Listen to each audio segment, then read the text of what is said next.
We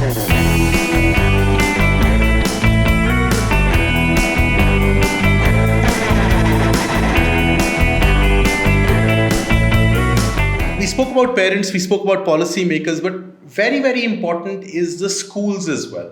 And a gap that has been identified across the country in India is that curriculum just does not look into the social side of the internet. It might try to explain it, it might talk about cyber security in coding versions, but how does, or are there good examples, or is it happening in the UK where the internet is getting introduced as a social, the social aspect of the internet getting introduced to children as well?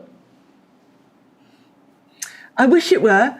I think it isn't happening enough. I think there are some brilliant initiatives. I suggest UNESCO's Media and Information Literacy Initiative is one really inspiring example that recognises the internet is a multidimensional experience that has, you know, lots of different impacts on our lives in ways we need to understand, and we need to be active and critical agents with.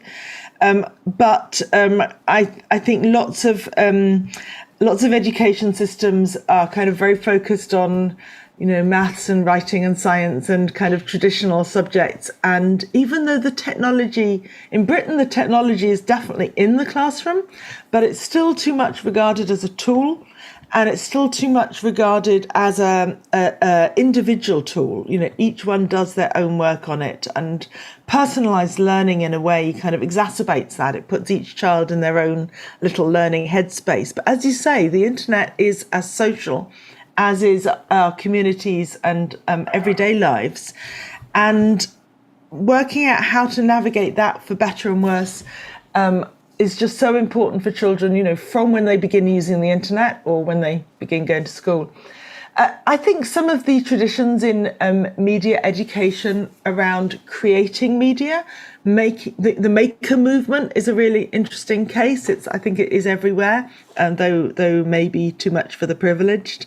Games design, you know, some of the efforts to give children the opportunity to create media immediately put them as kind of actors in a world where, yes, they have to learn to manage and be critical and evaluate resources, but it is social and it does allow for collaborative learning and opportunities to kind of be a player in a world where you can belong. So, you know, where schools maybe use Minecraft as a kind of collaborative learning space, that could be really, that could allow for some of that learning in a way that children would really enjoy. But I think it's not happening enough anywhere.